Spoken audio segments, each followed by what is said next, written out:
Bonjour à tous, bienvenue sur CCTV Français pour cette nouvelle édition du journal.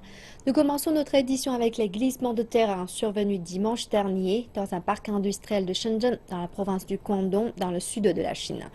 91 personnes sont toujours portées disparues après l'effondrement d'une trentaine de bâtiments et dans des glissements de terrain survenus dimanche dernier dans la matinée. Mais des signes de vie ont été détectés.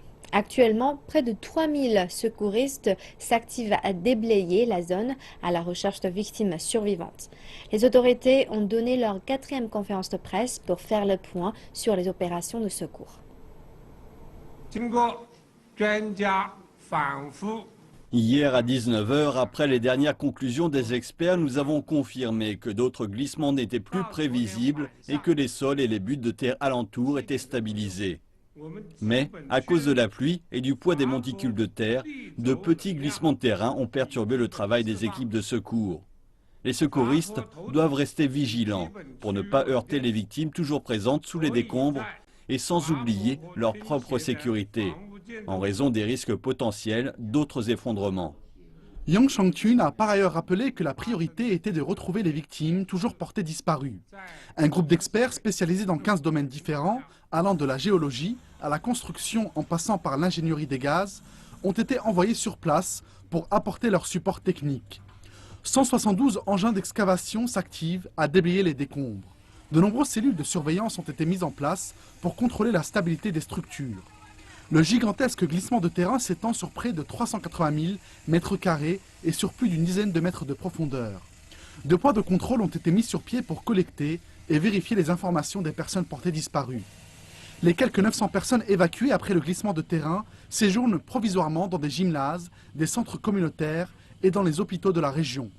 PetroChina, propriétaire du plus grand gazoduc ouest-est de Chine, qui a en partie explosé pendant le glissement, a déclaré qu'il allait remplacer temporairement les 400 mètres de tuyaux provisoirement endommagés. La Commission nationale du planning familial et de la santé a envoyé 3 équipes d'experts de Beijing à Shenzhen pour aider aux opérations de secours. Les hôpitaux de la province du Guangdong ont également formé une équipe d'urgence. Les autorités de Shenzhen indiquent que 16 véhicules médicaux sont sur le site. Plus de 900 personnes ont été sorties des décombres et transférées à l'hôpital. 3 personnes sont dans un état grave, tandis que les autres ne souffrent que de blessures légères. Li Rongyuan a échappé au glissement de terrain mortel.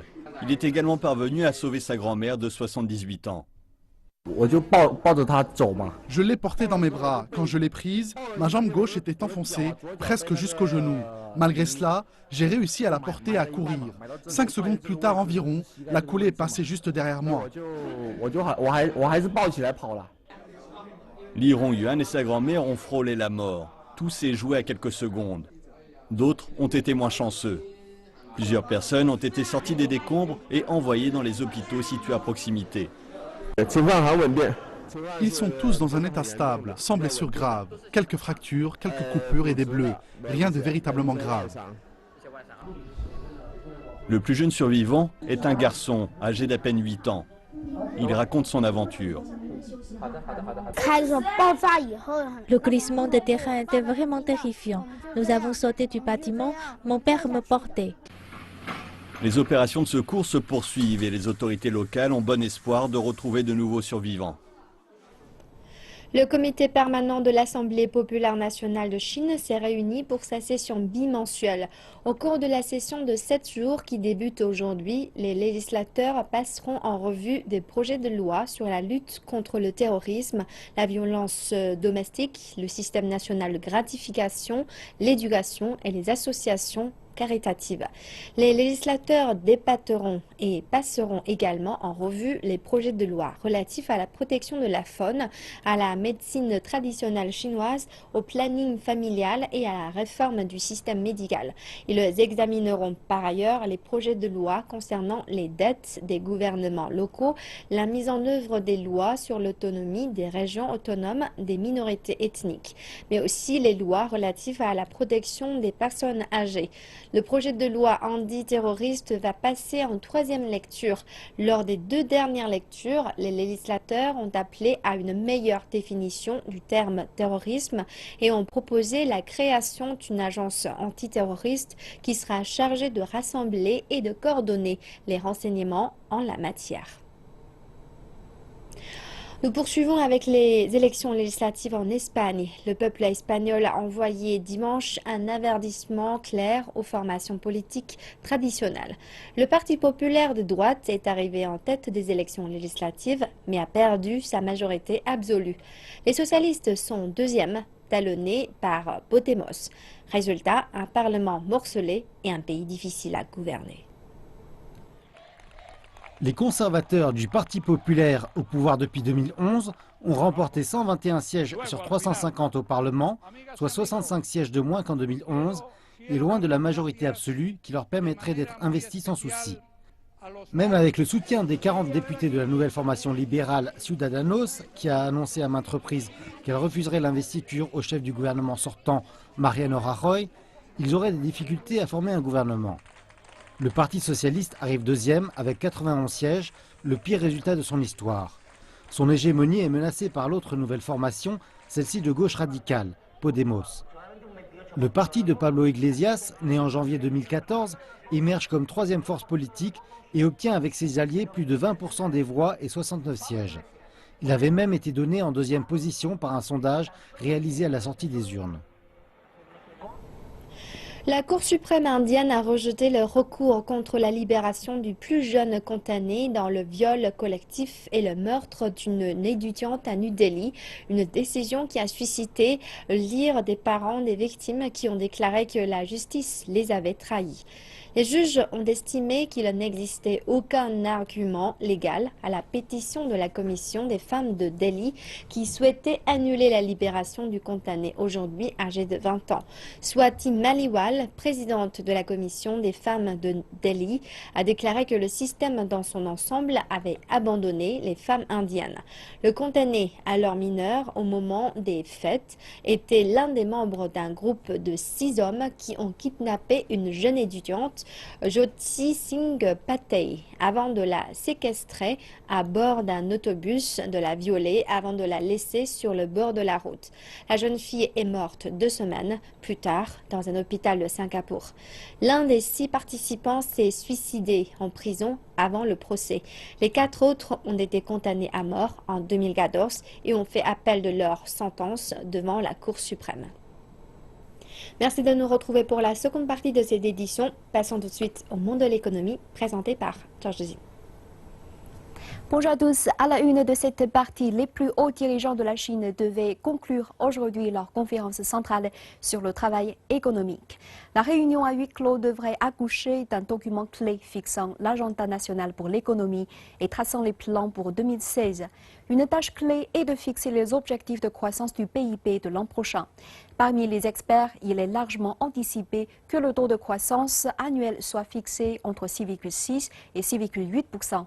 Les experts disent que la recherche d'une croissance économique stable sera toujours l'objectif principal pour l'an prochain, alors que 2016 est la première année du 13e plan quinquennal et qu'il pourrait y avoir des pressions économiques à la baisse. Un autre point important concerne les réformes structurelles et comment mettre à niveau le schéma de développement d'un modèle tiré sur les investissements et les exportations à un modèle tiré par l'innovation et la consommation. L'économie chinoise a été confrontée cette année à une pression sans précédent, avec la reprise économique mondiale qui tourne au ralenti et la surcapacité de certaines industries en Chine. L'économie nationale se retrouve au milieu d'une nouvelle normalité. Et la restructuration économique a été une phrase clé cette année. Il y a quelques jours, un nouveau groupe industriel a été lancé dans la zone du parc des sciences de Zhongguancun à Beijing. Il s'agit du couloir de mégadonnées Beijing-Tianjin-Hebei. Beijing se concentrera sur la recherche et le développement. Tianjin prévoit de construire des centres de fabrication d'équipements et Chengde et Zhangjiakou, dans la province du Hebei, aideront à conserver les données. L'industrie des mégadonnées devrait permettre la création de plus de 500 entreprises de gestion de ce secteur et devrait gérer un revenu de près de 500 milliards de dollars, ainsi qu'un ensemble industriel disposant d'une chaîne industrielle complète. Utiliser la haute technologie pour créer une nouvelle ceinture industrielle est l'une des réformes envisagées pour cette région Beijing-Tianjin-Hebei. Les réformes sont conduites sous une pression sans précédent de l'économie. Les problèmes de structure économique sont croissants et les ressources, tout comme l'environnement, sont surchargés et les piliers traditionnels de l'industrie observent des excès de la capacité de production. Les profits des 5 industries que sont le charbon, le fer et l'acier, la pétrochimie et les matériaux de construction ferreux et les métaux non ferreux ont connu une chute de 42,8%. Cela indique un important changement structurel qui est l'affaiblissement des industries énergétiques traditionnelles. Lors d'une réunion clé du Parti communiste en octobre dernier, le président Xi Jinping a introduit le concept de développement passant par l'innovation, la coordination, le développement vert, l'ouverture et le partage. Le nouveau concept de développement a fourni une direction importante à la restructuration économique et à l'amélioration industrielle. 3 stratégies, une ceinture et une route, le développement collaboratif de la région Beijing-Tianjin-Hebei et la ceinture économique du fleuve Yangtze ont été discutés lors de la conférence centrale économique de travail de l'année passée. Et les plans détaillés y ont été présentés cette année. Les stratégies de la ceinture économique du fleuve Yangtze et du développement collaboratif de la région Beijing-Tianjin-Hebei ont permis la promotion d'une future évolution industrielle des régions centrales et de l'ouest de la Chine. Il s'agit là d'une optimisation de l'agencement industriel. Également cette année, le Conseil des affaires d'État a dévoilé un plan national sur 10 ans appelé « Fabriquer en Chine 2025 ». L'objectif est de transformer la Chine d'un géant manufacturier vers une puissance manufacturière mondiale. Les statistiques montrent qu'au cours des 3 premiers trimestres de l'année, les industries de haute technologie ont enregistré une croissance de 10,4%, soit 4,2% plus rapide que la croissance industrielle générale. Les chiffres de novembre montrent que le taux de croissance industrielle était de 6,2%, soit le niveau le plus élevé en 5 mois. Et l'industrie des équipements de haute technologie a émergé en tant qu'importante force motrice du développement. Cette année, la Chine a signé des accords sur le nucléaire d'une valeur dépassant les 10 milliards de dollars avec plusieurs pays, dont le Royaume-Uni, l'Argentine et le Kenya. Voici maintenant les performances du jour des principales places financières asiatiques. Les bourses chinoises ont terminé en hausse lundi. L'indice composite de référence de la bourse de Shanghai des actions A clôturé à 3813,09 points, en hausse d'1,77%. Et l'indice des actions P a clôturé à 420,41 points, en hausse de 2,84%. L'indice de la bourse de Shenzhen des actions A fini à 2466,95 points, soit une hausse de 0,96%. L'indice des actions P a clôturé à 1324,18 points, en hausse d'1,4%. La bourse de Tokyo a fini en baisse de 0,37% lundi, dans des échanges étroits affectés par la hausse du yen vis-à-vis du dollar.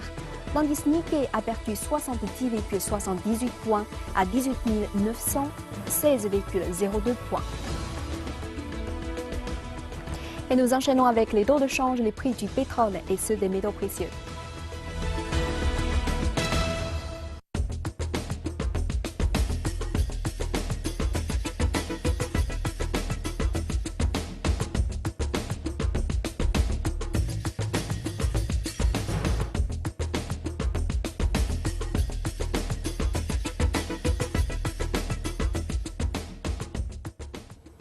Et le plus grand constructeur de maisons chinois, Wanke, a déclaré qu'il allait mettre en œuvre dans les 30 jours à venir le plan de restructuration de son hôpital suite à la suspension de la cotation du titre sur les marchés financiers chinois à la demande du groupe Baonan.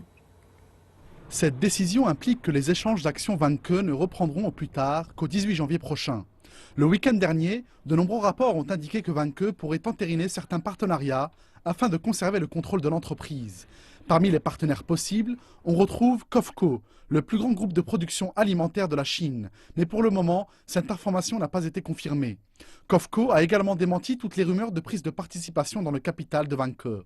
Par ailleurs, Foresea Life Insurance, un des principaux acheteurs des titres Wanke, a déclaré que tout le capital investi en actions était conforme aux exigences des autorités de régulation. Les analystes ont rappelé que le groupe Wanke avait toujours besoin de l'apport extérieur de capital, voire d'une alliance, pour conserver le contrôle de l'entreprise. Certains analystes ont également indiqué que le groupe Baonang, la maison mère de Foresea Life Insurance, avait déjà tiré grand profit de l'opération en cours, dans la mesure où elle avait acheté les actions Vanke lorsque la valeur était à son niveau le plus bas, alors que le prix de l'action a remonté depuis. La guerre des mots a débuté la semaine dernière avec les propos du fondateur du groupe Vanke, Wang Shi, qui a déclaré ne pas vouloir du groupe Baonang dans le capital de son entreprise en raison de son manque de crédibilité. La commission de régulation des marchés financiers chinois a déclaré qu'elle n'allait pas intervenir dans l'ouverture du capital du constructeur chinois, tant que les opérations d'acquisition restent conformes aux lois et aux règlements en vigueur. Les opérations d'acquisition se déroulant entre des entités appartenant au marché financier restent dans le cadre de ces derniers. Tant que les entités concernées agissent dans le respect des lois et des règlements en vigueur, nos départements de la régulation n'interféreront pas dans ces opérations.